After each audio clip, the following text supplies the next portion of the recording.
Indonesia itu, ya. Di situ saling memuji antara Pak Prabowo dengan Pak Jokowi, dan bukan hanya Pak Prabowo, bahkan Sekjen Pak Ahmad Muzani pun juga dalam pidatonya sudah mengatakan, Pak, kami jaga yang Bapak kerjakan 10 tahun ini dan kami akan lanjutkan. Jadi ini Ketua Umum dan Sekjen semua paraf ini, gitu. Dan pernyataan-pernyataan dari Pak Jokowi juga sangat personal, Pak Prabowo sangat spesial. Pak Prabowo juga mengatakan, Pak, kalau ada yang cubit Bapak, seluruh Partai Gerindra merasa sakit. Jadi saya kira sebetulnya kalau ada sinyalemen bahwa dua orang ini retak, itu sebetulnya sinyalemen yang sangat mengada-ada.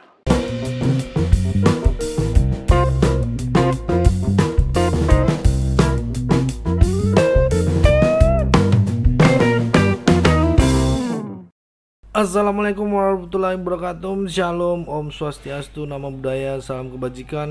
Kembali lagi dengan saya di sini Leonardo Sirait di channel kesayangan kita Sirait Media. Ya, teman-teman, di kesempatan ini kita akan membahas tentang di mana Pak Profesor Mahfud MD di akhir ini seperti kita ketahui ya. Kita ketahui bersama bahwa beliau sudah lantang dan juga sudah sangat keras ya untuk mengkritik kebijakan Pak Jokowi. Nah, kritikan Pak Mahfud MD ini lagi-lagi membawa nama rakyat secara keseluruhan gitu ya. Artinya kata Pak Mahfud MD, rakyat Indonesia sudah bosan terhadap kebijakan Pak Jokowi. Wow, ini makin menggila teman-teman, menggila gitu ya. Kamu aja kali yang bosan menurut saya ya gitu ya. Mungkin karena kalah pilpres kemarin gitu ya. Ya makanya Bapak ini sepertinya nggak terima gitu ya. Pandangan saya gimana kayak gitu teman-teman ya. Beliau nggak, dan akhirnya dia door to door ke podcast orang keliling lah gitu ya. Jadi kayak seperti gelandang politik gitu ya. Go to podcast untuk memfitnah Pak Jokowi gitu ya. Malah pas saya lihat di media sosial Pak Mahfud MD ini rakyat malahan akhirnya rakyat jelata itu menyerang Pak Mahfud MD ini ya ketika mengkritik Pak Jokowi. Oke, mari kita saksikan dulu video berikut ini. Bahkan ada bantahan langsung dari Pak Prabowo. Ada orang ya, profesor, dia bilang podcast itu mengatakan kami retak. Ya orang itu ya kira-kira sok tahu, kok dia lebih tahu saya daripada diri saya sendiri gitu. Jadi kalau sinyalemen bahwa ini retak atau tesis-tesis bahwa ini retak memang ada. Tapi kan balik lagi, tesis itu ada buktinya atau enggak kan gitu kan? Buktinya pada hari ini menurut saya tidak ada. Nah, soal MK dengan DPR, hemat saya itu bukan cerita atau bukan soal keretakan atau tidak sejalannya Pak Jokowi dengan Pak Prabowo, tidak itu. Itu saya melihatnya adanya keputusan dari Mahkamah Konstitusi yang sebetulnya memang notabene kebablasan. Buat saya MK itu kebablasan, karena kalau kita bicara sistem pemerintahan, demokrasi, itu kan sudah ada coupling-couplingnya. Ada coupling eksekutif, ada coupling legislatif, ada coupling yudikatif. MK itu couplingnya yudikatif. Nah, legislatif itu dalam Undang-Undang Dasar 45 sudah sangat jelas wilayahnya adalah DPR bersama dengan pemerintah. Cuman memang praktek atau apa yang dilakukan oleh MK ini kan udah kadung berjalan salah kaprah sekian lama, dan akhirnya pada titik inilah kemudian itu jadi masalah gitu loh. Saya sebut jadi masalah karena apa? Ya Anda masuk ke wilayah orang gitu loh.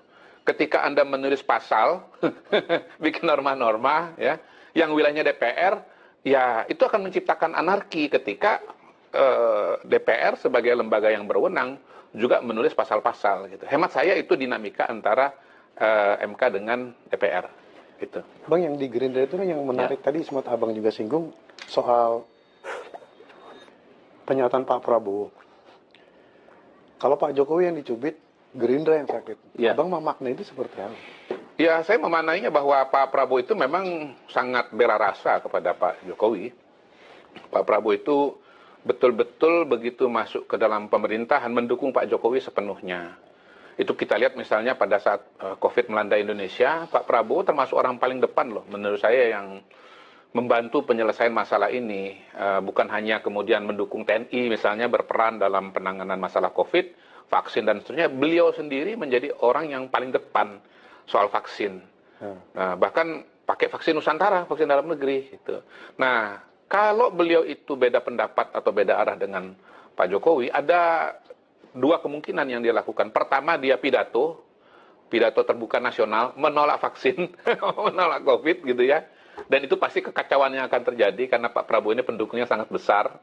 Yang kedua, ya minimal kalau dia nggak pidato, dia nggak mau vaksin, dia diem aja gitu. Nah, kalau itu yang terjadi, maka upaya pemulihan kita itu pasti akan terhambat. Karena upaya pemulihan Indonesia terhadap COVID itu kan dua kata kuncinya. Pertama, ikut PSBB, patuh PSBB, sehingga infeksi tidak meluas, korban tidak banyak kan. Yang kedua itu vaksinasi gitu. Dengan vaksin itu kemudian orang kalau kena dia tidak parah gitu kan, dan ya kegiatan ekonomi bisa berjalan dengan cepat karena dua variabel ini. Itu satu. Yang kedua, dalam pembuatan kebijakan-kebijakan pemerintahan, Partai Gerindra selalu sejalan dengan Pak Jokowi gitu. Makanya Pak Dasko hubungannya dengan Pak Jokowi juga bagus, karena tangan Gerindra atau tangan Pak Prabowo di DPR itu kan adalah Pak Dasko. Kemudian kita lihat juga bahwa Pak Prabowo itu, ini dikatakan beliau berulang kali, kenapa kami bisa sama, kenapa kami bisa sejalan? Karena kami sama-sama hatinya merah putih. Dan apa yang dikerjakan oleh Pak Jokowi itu betul-betul untuk rakyat. Beliau kerja keras untuk rakyat. Rapat 1 hari 7 kali. Dan menurut saya, Pak Prabowo itu dengan Pak Jokowi, mereka saling menemukan satu dengan yang lain gitu. Tadinya rival, tapi begitu gabung, loh kok sama ya? Sebetulnya kita pikirkan gitu. Pak Prabowo itu kan dari lama sudah pidato ya mengenai dan menulis buku tentang bagaimana kekayaan Indonesia untuk sebesar-besar kemakmuran masyarakat ya, kemakmuran negara gitu. Itu yang mengimplementasikan Pak Jokowi dalam bentuk apa? Hilirisasi. Ya, nikel misalnya yang tadinya dijual mentah itu nilainya X, tapi begitu diolah kan jadi 20 kali lipat harganya atau pemasukannya. Saya melihat juga Pak Jokowi melihat Pak Prabowo betul-betul komit, lalu kemudian sangat bagus dalam membawakan diri, membawakan posisi dan seterusnya. Dan Pak Prabowo sendiri juga saya hakul yakin pasti merasa bahwa kemenangan ini tidak lepas dari pengaruh atau auranya Pak Jokowi. Mas Gibran itu kan yang mau jadi Mas Gibran jadi wakil presiden itu kan Pak Prabowo. Simbolnya apa? Beliau beberapa kali ke Solo, itu jemput bola itu ya. Itu kan mungkin bahasa orang Jawa ya tadi ya Mas Is ya. Bagaimana menunjukkan kesungguhan gitu loh. Kalau kesungguhan itu kan datang gitu.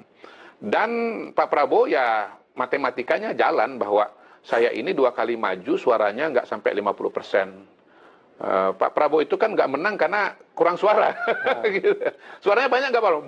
Banyak banget. 2014 berapa? 43%. 2019 berapa? 45%. Menang nggak? Enggak. Kenapa?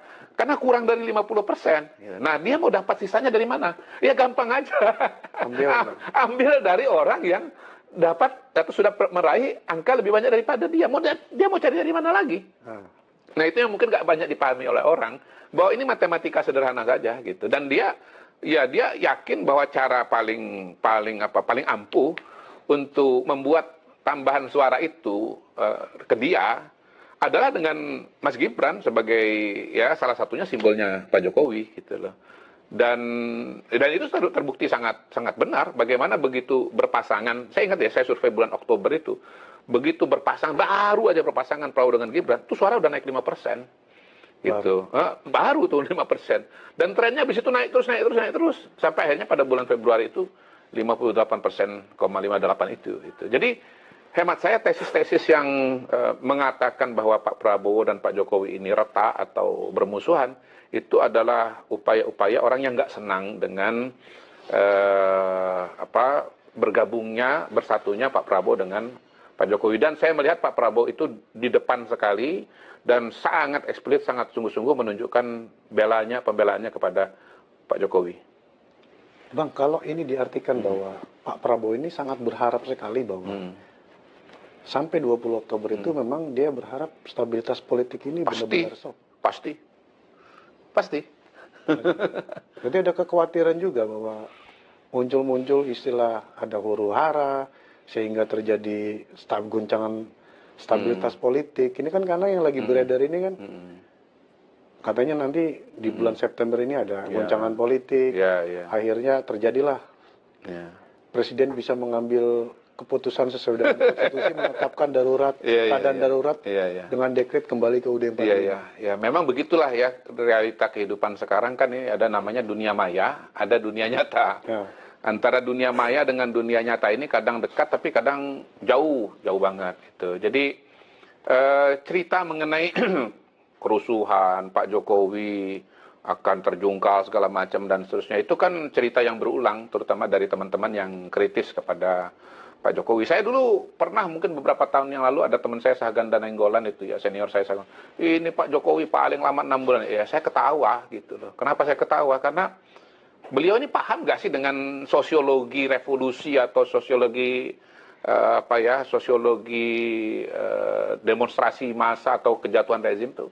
Hemat saya enggak. Ada dua elemen ya untuk adanya suatu dinamika seperti itu. Pertama itu kan ada ketidakpuasan yang sangat luas dan hampir pasti kalau kita bicara Indonesia dan revolusi dimanapun itu kata kuncinya sebetulnya ekonomi gitu. Saya punya keyakinan ya Pak Harto itu pun juga lepas dari berbagai macam isu yang ada pada diri Pak Harto, kalau nggak terjadi krisis moneter pada tahun 98, hemat saya tidak akan terjadi pergantian rezim atau gerakan massa yang sangat besar seperti terjadi pada 98. Tentu kita bisa berdebat soal ini ya. Mungkin nanti rakyat merdeka juga bisa undang yang lain yang punya teori yang berbeda dengan saya gitu ya. Tapi saya punya keyakinan bahwa ketidakpuasan atau istilahnya deprivasi relatif ya itu adalah sesuatu yang diciptakan oleh kondisi ekonomi. Nah pada hari ini atau beberapa tahun terakhir ini kondisi ekonomi kita tuh sangat-sangat stabil ya. Kita bicara pertumbuhan ekonomi konsisten 5%, bahkan salah satu yang tertinggi di dunia, inflasinya juga rendah. Itu tadi ya teman-teman ya, pandangan kalian seperti apa? Kolom komentar saya persilahkan teman-teman, karena apa ya, ini Pak Mahfud MD ini sudah berbeda gitu ya. Saya lihat perspektif yang berbeda sebelum kita lihat yang sebelum-sebelumnya dia memuji Pak Jokowi dan akhirnya sekarang malah menghujat bahkan memfitnah gitu ya. Seorang Profesor Mahfud MD ini akhirnya dikuliti habis-habisan oleh rakyat jelata gitu ya, karena membawa nama masyarakat Indonesia sudah malas gitu, padahal tidak gitu. Dia bisa mengklaim bahwa itu semuanya seluruh rakyat Indonesia. Pernyataannya dan kritikan dari Pak Mahfud MD ini nggak tepat gitu ya, dan lebih ke arah nyinyir kalau menurut saya. Tentu saja itu adalah sebenarnya hak dari beliau ya gitu ya, untuk menyampaikan aspirasi lah ya dan esensi dari apa yang disampaikan Pak Mahfud. Itu terserah dia, kembali ke dia, tapi masyarakat yang menilai gitu ya, rakyat Indonesia yang menilai gitu ya. Tetapi mungkin ada di sisi lain yang tidak diperhatikan juga gitu oleh publik. Pertanyaan saya, benarkah Pak Mahfud MD ini beberapa bulan ini atau sekarang ini semakin sering muncul di publik? Kalau jawabannya adalah iya, berarti apa yang saya sampaikan kemungkinan benar teman-teman. Kenapa ini harus kita ungkapkan ya? Karena menurut saya orang yang tampil di publik ini yang tentunya figur gitu, figur publik, pejabat gitu ya, publik selebritis, pengamat politik gitu ya. Setahu saya Pak Mahfud setelah konsisten kemarin ngomong di podcastnya Deddy Kobuser, beliau menyampaikan akan kembali mengajar kalau nggak dipakai oleh pemerintahan gitu ya. Berarti Pak Mahfud ini kembali menjadi dosen. Tentunya sebagai dosen atau beliau ini tidak akan muncul di publik kecuali memberikan pernyataan yang menyangkut publik lah gitu ya, yang menurut saya nggak ada hubungannya sama sekali dengan kedosanannya gitu ya. Tetapi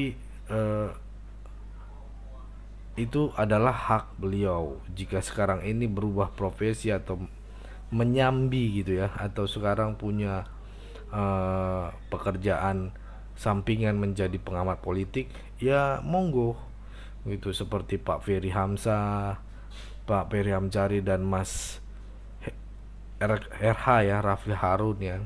Yang menjadi pertanyaannya, yang menjadi pertanyaan kita sekarang ya, kenapa gitu ya, kok ganjil gitu, kenapa kok Pak Mahfud ini sekarang akhir-akhir ini muncul ke publik, apa relevansinya gitu, apa tujuannya.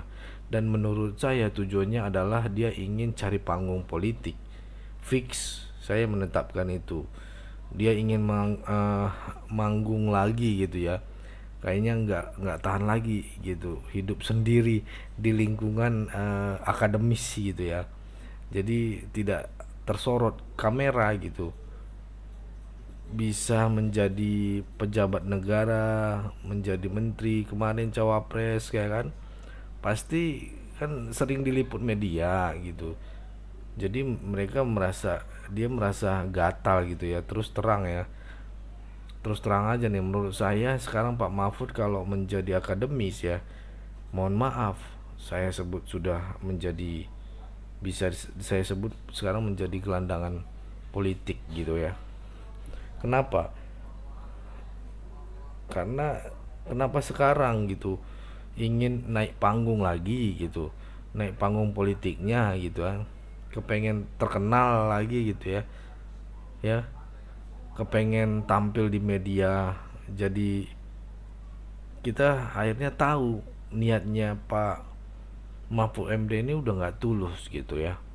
Menurut saya seperti itu teman-teman. Apa nanti pandangan kalian teman-teman? Sekarang ini kan mendapat pekerjaan sambilan gitu sebagai pengamat politik, ya itu hak beliau, tetapi tetap saja harus tahu jalurnya gitu, jangan memfitnah gitu ya. Itu mungkin yang bisa saya sampaikan teman-teman. Apa pandangan kalian tentang serangan-serangan ataupun mulainya kebusukan Prof ini gitu ya, dia mulai nyenggol sana nyenggol sini itu teman-teman ya. Oke, itu aja mungkin dulu videonya teman-teman. Bagi teman-teman yang menonton boleh tuliskan di kolom komentar. Dan juga pesan saya, pokoknya tetap jaga persatuan Indonesia, jangan mau dipecah belah, jangan mau diadu domba, karena NKRI harga mati. Sampai ketemu di video selanjutnya.